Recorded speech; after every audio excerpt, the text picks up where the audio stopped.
بسم الله الرحمن الرحيم إنا أوحينا إليك كما أوحينا إلى نوح والنبيين من بعده وأوحينا إلى إبراهيم وإسماعيل وإسحاق ويعقوب والأسباط وعيسى وأيوب ويونس وهارون وسليمان وآتينا داود زبورا ورسلا قد قصصناهم عليك من قبل ورسلا لم نقصصهم عليك وكلم الله موسى تكليما رسلا مبشرين ومنذرين لئلا يكون للناس على الله حجة بعد الرسل وكان الله عزيزا حكيما لكن الله يشهد بما أنزل إليك أنزله بعلمه والملائكة يشهدون وكفى بالله شهيدا إن الذين كفروا وصدوا عن سبيل الله قد ضلوا ضلالا بعيدا إن الذين كفروا وظلموا لم يكن الله ليغفر لهم ولا ليهديهم طريقا إلا طريق جهنم خالدين فيها أبدا وكان ذلك على الله يسيرا يا أيها الناس قد جاءكم الرسول بالحق من ربكم فآمنوا خيرا لكم وإن تكفروا فإن لله ما في السماوات والأرض وكان الله عليما حكيما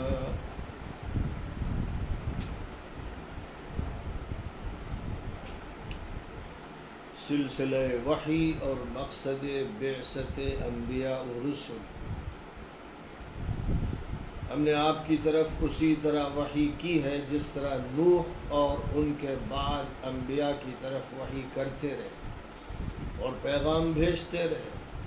اور ہم نے ابراہیم اور اسماعیل اور اسحاق اور یعقوب اور ان کے خاندان کے دیگر انبیاء اور عیسیٰ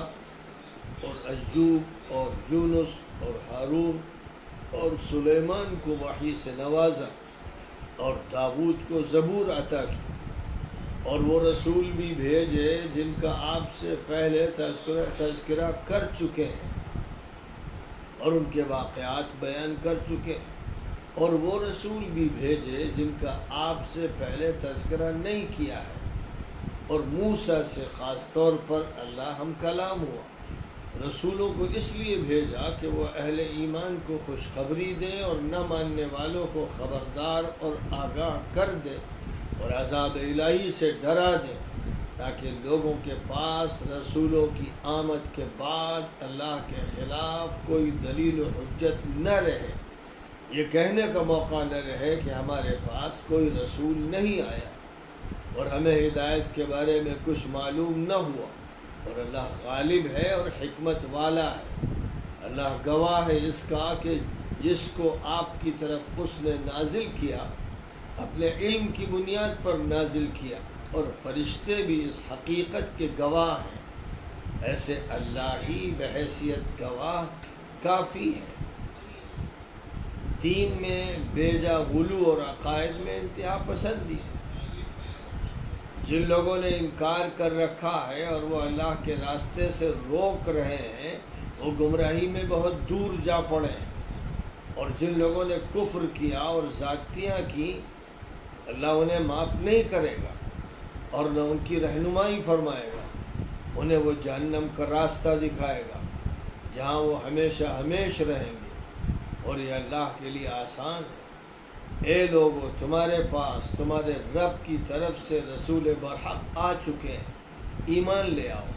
اسی میں تمہاری بہتری ہے۔ اور اگر کفر کرو گے تو جان رکھو کہ آسمان و زمین خدا کی ملکیت ہے اور اسے ہر بات کا علم ہے، وہ ہر کام حکمت سے کرتا ہے۔ سورۃ النساء کی آیات کریمہ آیت نمبر 163 سے آیت نمبر 170 تک تلاوت کی گئی اور آیات کریمہ کا ترجمہ پیش کیا گیا۔ ان آیات میں اللہ تعالیٰ نے اس حقیقت کا اظہار فرمایا ہے کہ اس کی طرف سے انبیاء اور رسولوں کی بعثت کس مقصد کے لیے ہوتی رہی، اور یہ کہ اس کا رابطہ اپنے نبیوں سے کس طرح ہوتا رہا۔ انسان کو جس طرح جسم کے لیے پانی کی ضرورت ہے، کھانے کی ضرورت ہے، کپڑے کی ضرورت ہے، مکان کی ضرورت ہے، اسی طرح اس انسان کو اپنے دماغ کے لیے، اپنے دل کے لیے، اپنی روح کے لیے، اپنے نفس کے لیے، پھر اپنے بدن کے لیے ہدایت کی ضرورت ہے، رہنمائی کی ضرورت ہے، گائیڈنس کی ضرورت ہے۔ اور انسان کا پیدا کرنے والا اللہ ہے۔ اللہ ہی جانتا ہے کہ اس نے یہ مشین کس طرح بنائی ہے، کیوں بنائی ہے، کس مقصد کے لیے بنائی ہے۔ اس لیے ضرورت اس کی ہے کہ انسان کے بارے میں گائیڈ بک، رہنما کتاب اللہ کی طرف سے، اور اللہ کی طرف سے یہ بات اپنی کتابوں میں اور خاص طور پر آخری کتاب قرآن پاک میں بہت وضاحت کے ساتھ بیان کر دی گئی ہے کہ اللہ تعالیٰ نے انسان کی مادی ضرورتوں کا انتظام فرمایا، جیسے تمام جانداروں کے لیے اللہ تعالیٰ نے زندگی گزارنے کے لیے سامان مہیا فرمایا، لیکن انسان کو اللہ تعالیٰ نے اشرف المخلوقات بنایا ہے، انسان کو عزت دی ہے، انسان کو اس دنیا میں اپنا خلیفہ بنایا ہے، انسان کو ذمہ داری سونپی ہے، انسان کو قانون عطا کیا ہے، اور یہ سب اس طرح ہوا ہے کہ اللہ تعالیٰ نے انسانوں کی اس ضرورت کے لیے جو ہدایت کی متقاضی ہوتی ہے، انسان کی وہ ضرورت جس کا اس کے ذہن سے تعلق ہے، دل سے تعلق ہے، اور اس کی فکر سے تعلق ہے، اس کے عمل سے تعلق ہے، اس اعتبار سے اس کی روح سے اور جسم سے اور ظاہر سے اور باطن سے جس حقیقت کا تعلق ہے، اس حقیقت کے لیے اللہ تعالیٰ نے کھانے پینے کپڑے سے زیادہ انتظام فرمایا۔ یہ تو طبعی طور پر انتظامات ہیں جو عادت کے مطابق کر دیے گئے ہیں، لیکن جہاں تک تعلق ہے انسان کی ان ضرورتوں کے انتظامات کا، ان کے لیے اللہ تعالیٰ کی طرف سے انسانوں میں سے پیغمبروں کو، نبیوں کو، رسولوں کو منتخب کیا گیا، انسانوں میں سے بعض انسانوں کا انتخاب کیا گیا، اور ان کا انتخاب اس لیے کیا گیا کہ اللہ تعالیٰ کی بات سننے اور وحی کو سمجھنے اور اس کا استقبال کرنے کی صلاحیت لوگوں میں نہیں ہوتی ہے، تو کسی نہ کسی ایک فرد کا انتخاب اس لیے کیا جاتا ہے کہ اس کو وحی ریسیو کرنے کی صلاحیت عطا کر دی جائے۔ اور ظاہر ہے کہ اللہ کی طرف سے جو پیغام آتا ہے وہ ہر کس و ناکس پر نہیں آتا ہے، اللہ ان کا انتخاب کرتا ہے جن کے لیے نیکی اور تقوی صلاح طے ہوتا ہے،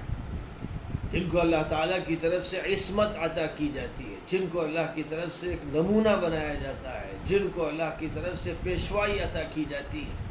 جن کو لوگوں پر حجت کی حیثیت سے قائم کیا جاتا ہے۔ اس لیے سینکڑوں، ہزاروں، لاکھوں انسانوں میں سے کسی ایک کا انتخاب کیا جاتا ہے، کسی ایک بستی سے، کسی ایک شہر سے، کسی ایک علاقے سے کسی ایک کا انتخاب کیا جاتا ہے جو لوگوں کے سامنے حقائق کو بیان کرے، جو لوگوں کا رابطہ ان کے معبود سے قائم کرے، جو لوگوں کو اوپر سے آنے والی ہدایت سمجھائے،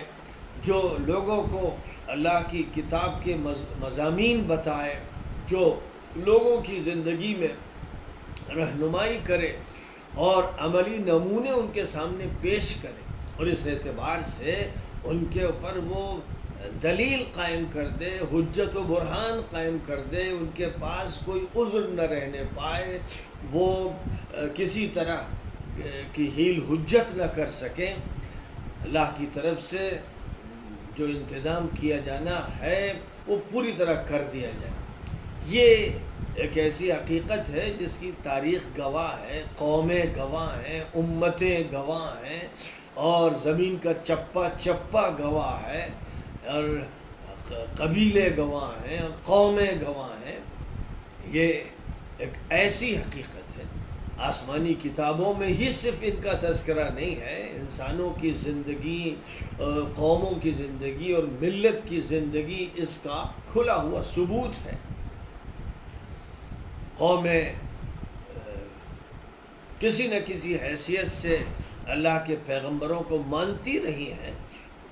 انہوں نے پیغمبروں کی تعلیمات میں تحریفات کر دی ہوں، وہ انحرافات کی شکار ہو گئی ہوں، غلط تعویلات انہوں نے کر لی ہوں، غلط باتیں دین میں داخل کر لی ہوں، غلط نسبتیں اپنے پیغمبروں کی طرف کر دی ہوں، ان کی شکلیں بگاڑ دی ہوں، خود ان کے بارے میں مغالطوں میں وہ پڑ گئی ہوں۔ یہ سب تو ہوتا رہا ہے، لیکن اس میں کوئی شک نہیں کہ ہر قوم نے کسی کو اپنا بڑا مانا ہے، اور پھر لاکھوں کروڑوں انسان اس کو مرجع مانتے رہے۔ اس کی تصویر کو اگر بگاڑ دیا گیا، اس کی شکل اور ہیئت کو تبدیل کر دیا گیا، اور اس کی تعلیمات میں انحرافات پیدا کر دیے گئے، تو یہ انسانوں کی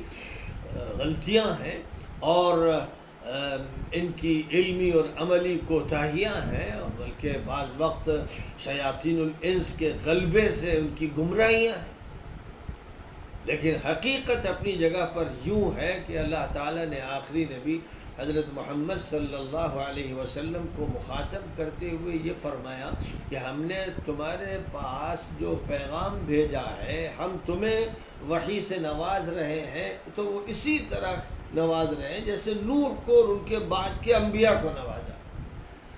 یہاں ایک سوال یہ پیدا ہو سکتا ہے کہ حضرت نوح کا ذکر کیوں کیا گیا، یوں کیوں نہیں کہا گیا کہ جیسے حضرت آدم اور ان کے بعد کے انبیاء کو ہم نے نوازا؟ یہ بات زیادہ سمجھ میں آتا تھا کہ قرین قیاس ہوگی، لیکن اللہ تعالیٰ نے اس آیت کریمہ میں حضور پاک علیہ السلام پر نازل ہونے والی وحی کو اس وحی سے تشبیہ دی جو حضرت نوح پر اور ان کے بعد کے انبیاء پر نازل ہوئی۔ بظاہر اس سے جو بات معلوم ہوتی ہے وہ یہ ہے کہ آخری نبی صلی اللہ علیہ وسلم جس ماحول میں تھے وہ ماحول مشرکانہ، کافرانہ، جاہلانہ، معاندانہ اور دشمنانہ ماحول تھا۔ آپ ایسے ماحول میں کھڑے کیے گئے جب پوری دنیا گمراہی کے دلدل میں پھنسی ہوئی تھی، اور عربوں کا حال تو اتنا خراب تھا کہ وہ ہر طرح کا ظلم روا رکھے ہوئے تھے، اور ہر طرح کے گھٹیا شرک میں مبتلا تھے، اور گمراہیوں میں پوری طرح سے پھنسے ہوئے تھے۔ تو اس اعتبار سے جو پیغام حضور صلی اللہ علیہ وسلم کو آخری نبی کو دیا جا رہا تھا وہ اس طرح کا پیغام نہیں تھا جو حضرت آدم کو دیا جا رہا تھا، کیونکہ حضرت آدم کا جہاں تک تعلق تھا وہ اپنے خاندان میں تھے، اپنی بیوی اور بچوں میں تھے، وہ موحدوں کے درمیان تھے، وہ اپنے ماننے والوں کے درمیان تھے، وہ اس طرح کی ہدایت اپنے بچوں کو، گھر والوں کو دیتے تھے جس ہدایت کا تعلق زندگی کے بہت سے مسائل سے تھا، زندگی گزارنے کے طریقوں سے تھا، دنیا کو برتنے سے تھا۔ اس وقت مسئلہ کسی کشمکش کا اور ٹکراؤ کا نہیں تھا، اور مسئلہ شرک اور کفر کا نہیں تھا۔ اس لیے ان کے دور اور ان کے بعد کے بھی ادوار میں جزوی قسم کی اصلاحات تھیں، اور گویا یوں سمجھیے کہ ملت کے اندر جو اصلاحات ہوتی ہیں وہ اصلاحات مطلوب ہوا کرتی تھی۔ لیکن حضرت نوح کا جو دور آیا ہے حضرت آدم کے بڑے لمبے عرصے کے بعد، وہ دور وہ ہے جب کہ شرک نے اپنے قدم جما لیے تھے، اور کفر نے جھنڈے بلند کر لیے تھے، اور ظلم ہو رہا تھا، اور عناد اور ہٹ دھرمی کا مظاہرہ ہو رہا تھا،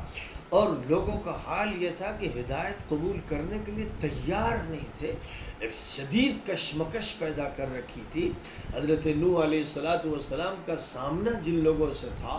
اور جن کو انہوں نے 950 سال تک نبھایا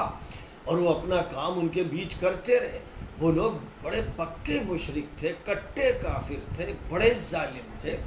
گویا جو تجربہ آخری نبی حضرت محمد صلی اللہ علیہ وسلم کو مکہ مکرمہ میں کرایا گیا، پھر مدینہ منورہ کے یہودیوں سے اور منافقوں سے کرایا گیا، وہ تجربہ نوح علیہ السلام کو اور اس سے بھی زیادہ سخت تجربہ 950 سال تک کرایا گیا۔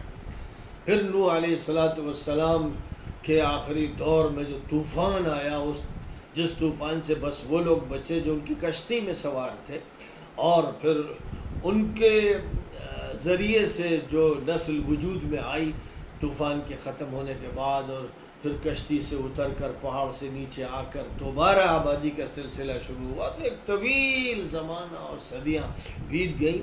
اور دھیرے دھیرے آبادی اثر نو وجود میں آئی۔ اور کیونکہ اتنا بڑا عذاب جنہوں نے دیکھا تھا، اور اس لیے دیکھا تھا کہ حضرت نوح سے جنہوں نے دشمنی کی ان کو اللہ نے تباہ کر دیا، اس لیے وہ حق پر قائم تھے، اور طویل عرصے تک وہ حق پر قائم رہے، ان کی اولاد حق پر قائم رہی، یہاں تک کہ پھر جب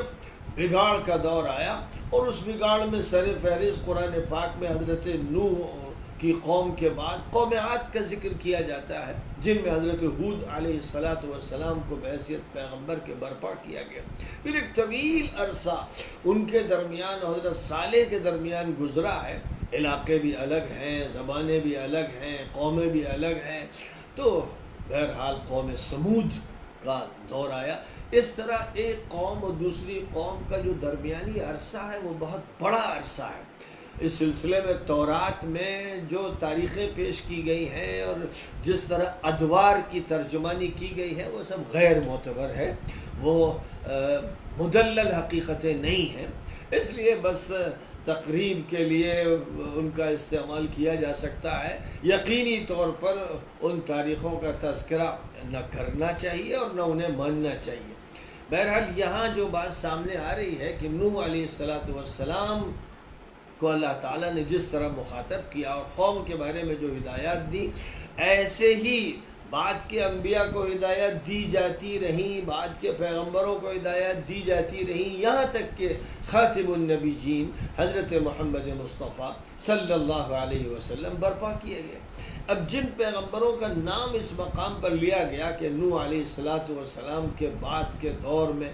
جو پیغمبر رہے ہیں، ان میں سر فہرست حضرت ابراہیم کا نام ہے، پھر ان کے اکلوتے بیٹے اسماعیل کا نام ہے، پھر دوسرے بیٹے اسحاق کا نام ہے، پھر پوتے یعقوب کا نام ہے، اور پھر حضرت یعقوب کی نسل میں جو نبی ہوتے رہے ان کا تذکرہ ہے، جن میں بنی اسرائیل کے آخری نبی حضرت عیسیٰ کا ذکر آ گیا ہے، پھر درمیان میں جو انبیاء آتے رہے اور ان کا تعلق بھی حضرت یعقوب کی نسل سے رہا، ان میں حضرت ایوب کا ذکر ہے، حضرت یونس کا تذکرہ ہے، حضرت ہارون کا تذکرہ ہے، اور ظاہر ہے کہ حضرت ہارون کے ساتھ حضرت موسیٰ کا بھی تذکرہ جڑا ہوا ہے، اور چونکہ آگے خصوصیت کے ساتھ کلم اللہ موسیٰ تکلیما فرما دیا گیا، اس لیے گویا حضرت موسیٰ کا بھی تذکرہ ہو ہی گیا، اور حضرت سلیمان کا تذکرہ ہے، اور حضرت سلیمان کے تذکرے کے بعد ان کے والد حضرت داؤد کا تذکرہ ہے۔ اس سے یہ بات تو بالکل صاف واضح ہو گئی کہ ابراہیم، اسماعیل، اسحاق، یعقوب اور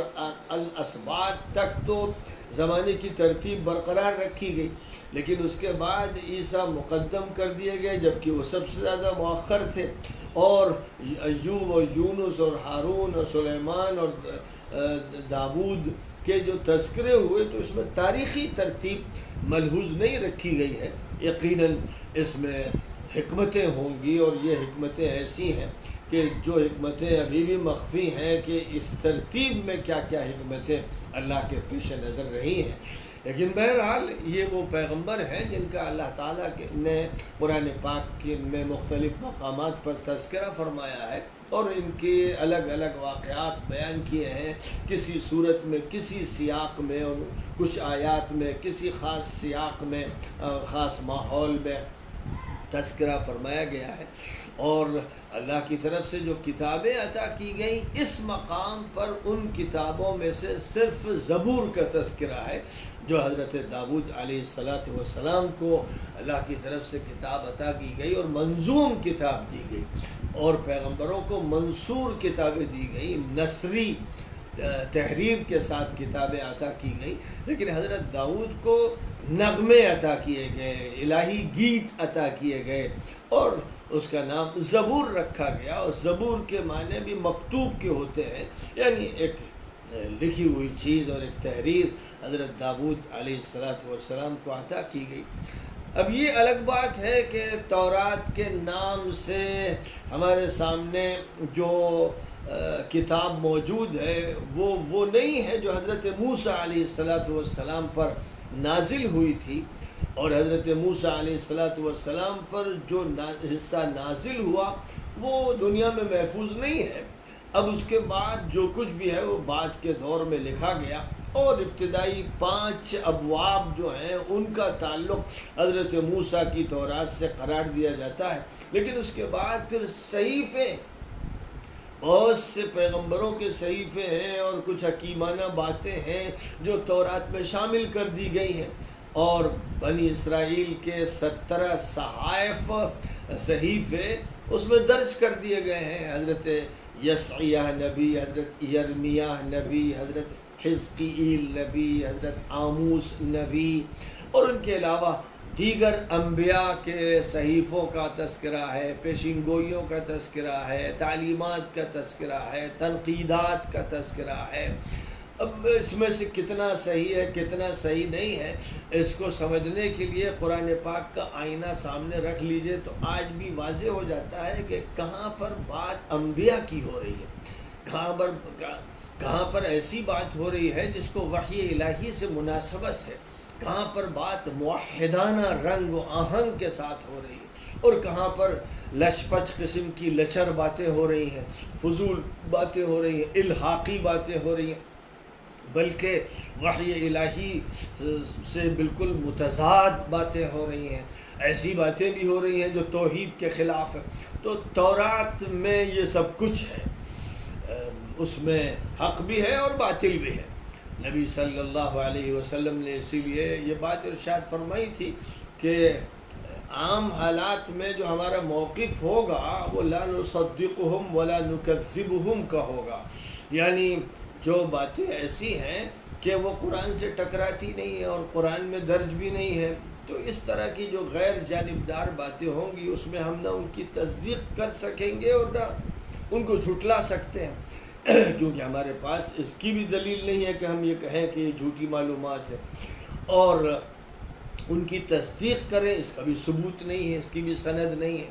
تو ان کے بارے میں ہمارا موقف غیر جانبدارانہ ہوگا۔ لیکن جو باتیں عین قرآن کے مطابق ہوں گی تو ان کو بہرحال قرآن کی بنیاد پر تسلیم کیا جائے گا، اور جو باتیں قرآن کے مضامین سے متصادم ہوں گی لازماً ان کو رد کرنا ہوگا، کیونکہ قرآن پاک میں یہ بات واضح کر دی گئی ہے کہ یہ تمام کتابوں کی ایک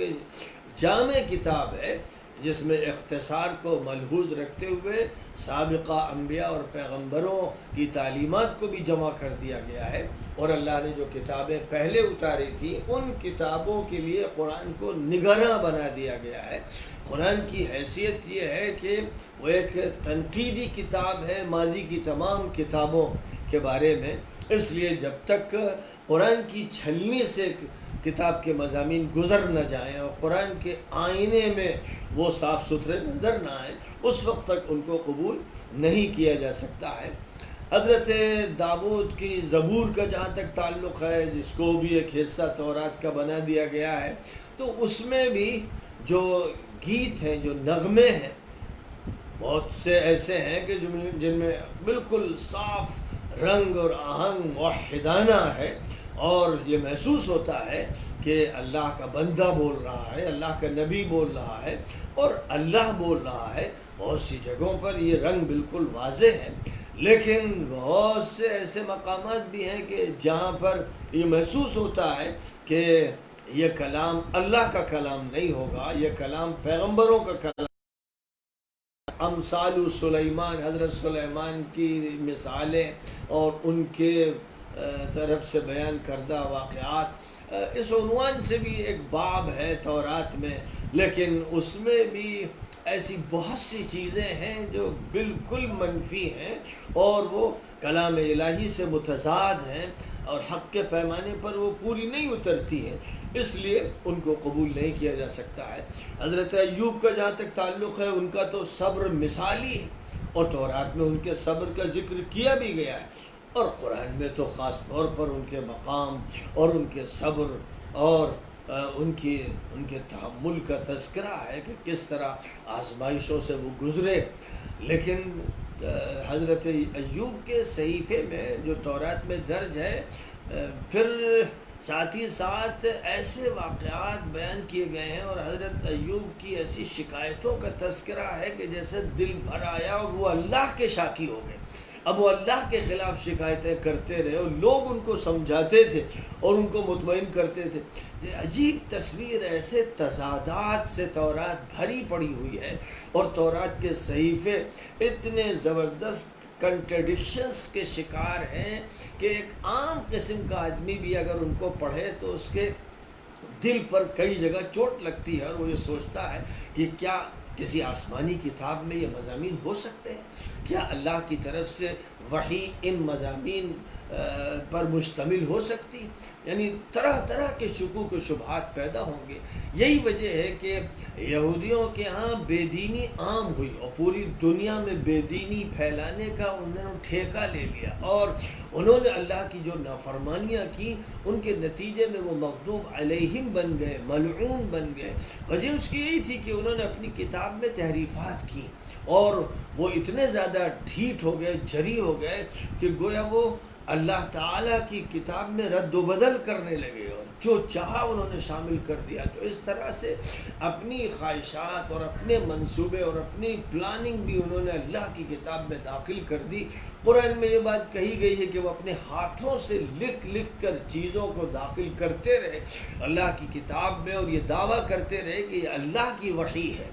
انہوں نے جھوٹ کی انتہا کر دی، اس لیے فرمایا گیا فَوَيْلٌ لَّهُم مِّمَّا كَتَبَتْ أَيْدِيهِمْ وَوَيْلٌ لَّهُم مِّمَّا يَكْسِبُونَ، لعنت ہو ان پر، ہلاکت و تباہی ہوگی انہوں نے جو کچھ تحریریں تیار کی ہیں ان کے نتیجے میں، اور جو وہ کمائی کرتے رہے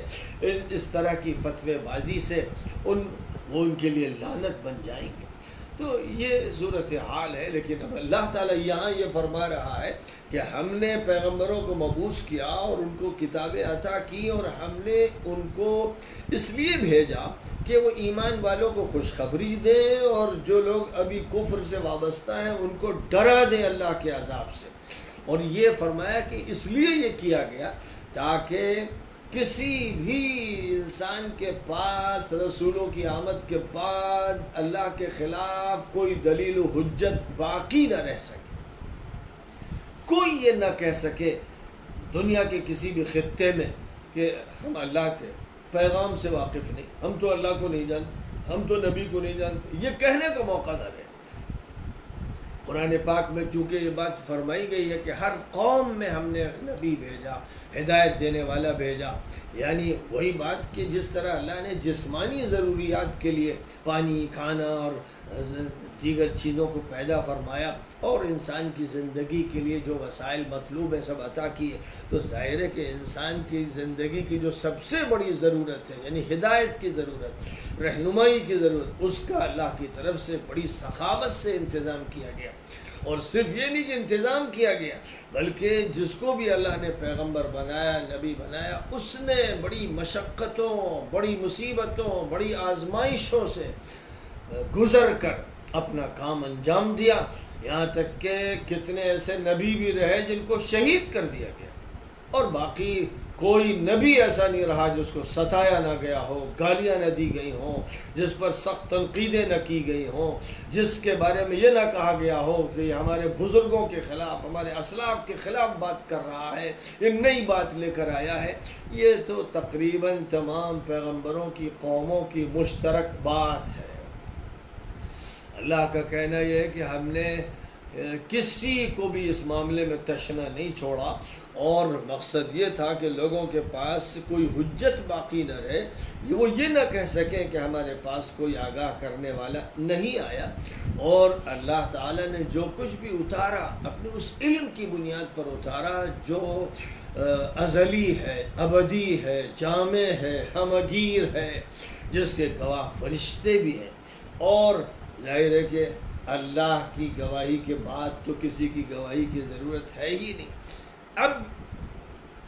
اس حقیقت کے واضح ہو جانے کے بعد تو بالکل دو چار کی طرح یہ بات معلوم ہو گئی کہ جو کفر کرے گا، جو غلط راستہ اختیار کرے گا اور اللہ کے راستے سے دوسروں کو روکے گا، اس سے بڑا کوئی گمراہ نہیں ہو سکتا۔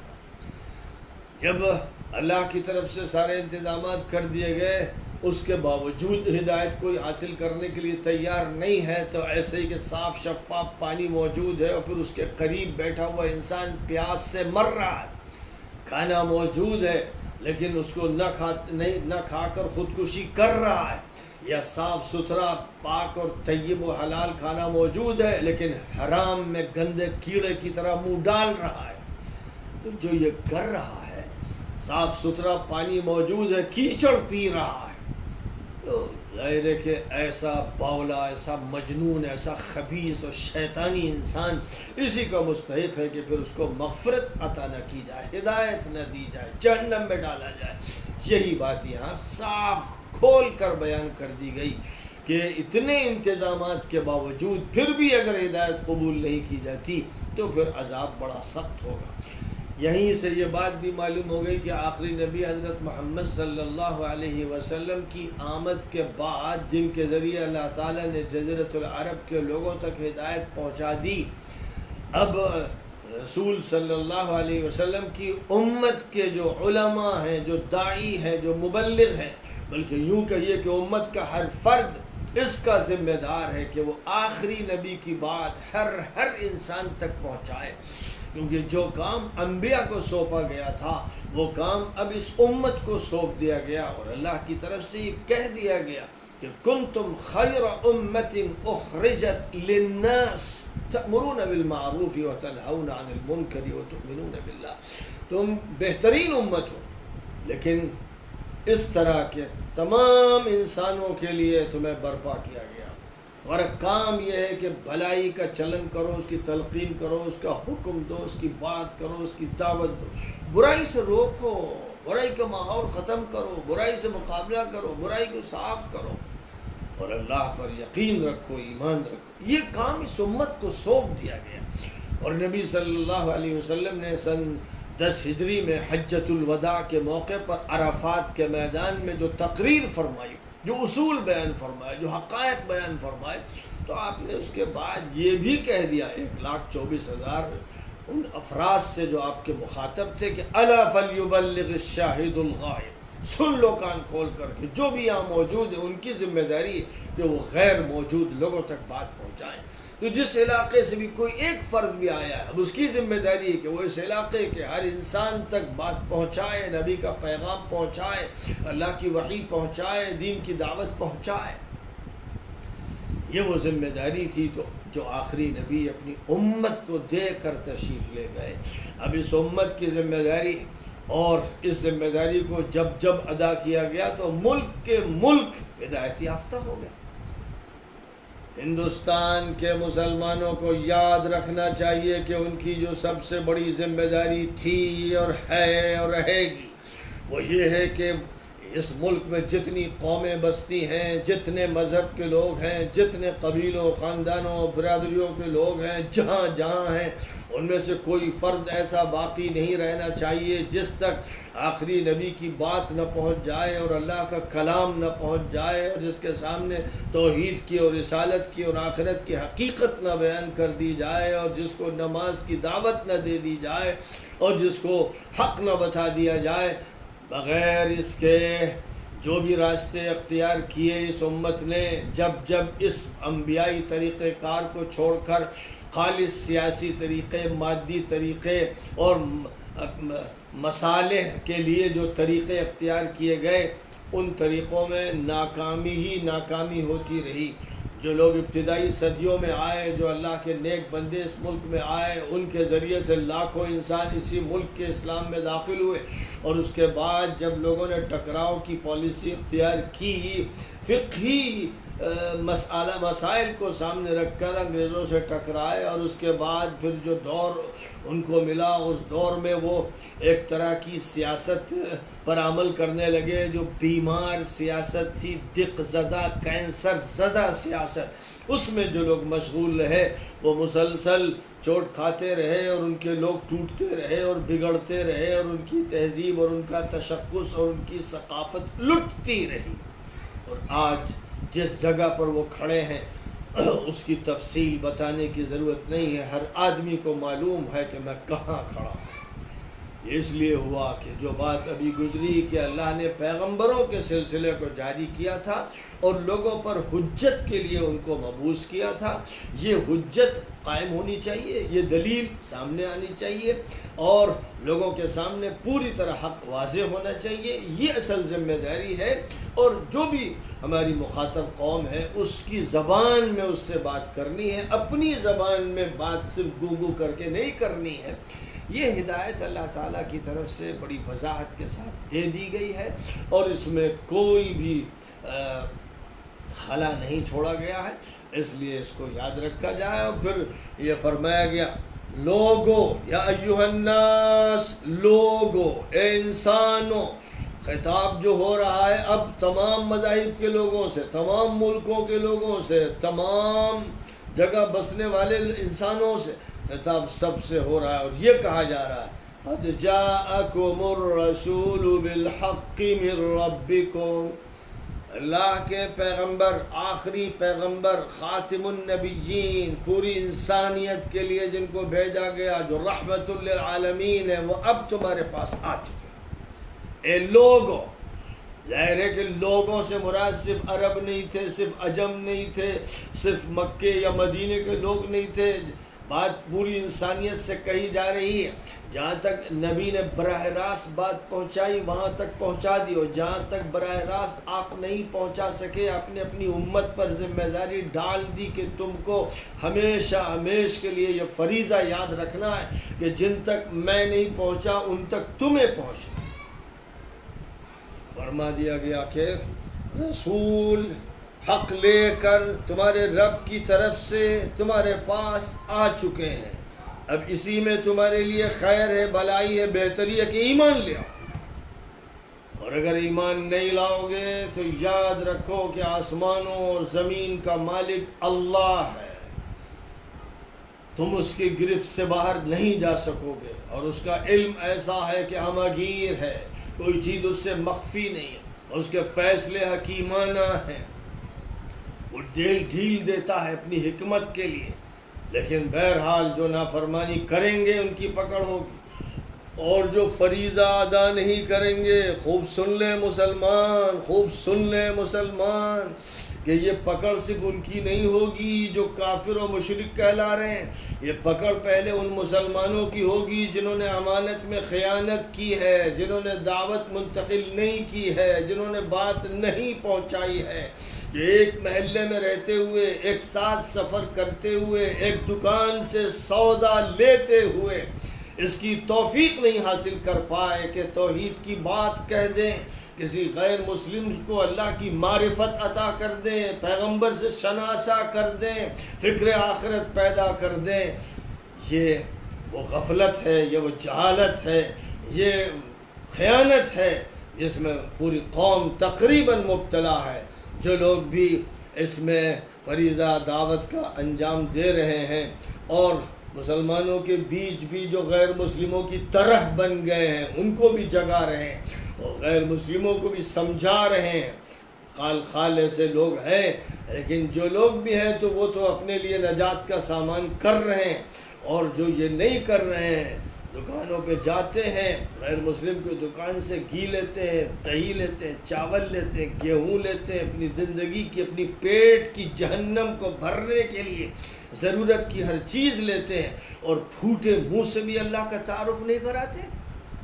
یہ بڑے نکمے، بڑے نالائق، بڑے خائن اور اللہ کے حکم کے نافرمان اور نبی کی ہدایت کے خلاف عمل کرنے والے انسان ہیں، جن کو فکر اپنے سے پیٹ کی ہے اور اپنے جسم و دھڑ کی ہے۔ ظاہر ہے کہ جب یہ کرتے رہیں گے تو خدا تعالیٰ کو ان کے جسموں پر رحم نہیں آئے گا، اور پھر خدا نخواستہ جب ان پر عذاب کے کوڑے برسیں گے اور یہ چیخیں گے اے اللہ ہم پر رحم فرما، تو اللہ کہے گا کہ تم نے خیانت کی میرے دین کے ساتھ، میری امانت کے ساتھ، تو پھر اب اپنے جسم کی جو تم فکر کرتے رہے اسی فکر کو بھگتو۔ اللہ تعالیٰ اپنے عذاب سے ہم سب کی حفاظت فرمائے، اللہ اپنی پکڑ سے ہماری حفاظت فرمائے، اللہ تعالیٰ امانت کا حق ادا کرنے کی توفیق عطا فرمائے، اللہ تعالیٰ اس پورے ملک میں اسلام کی حقیقت کا تعارف کرانے کی ہم میں سے ہر فرد کو توفیق عطا فرمائے۔ وآخر دعوانا ان الحمد للہ رب العالمین۔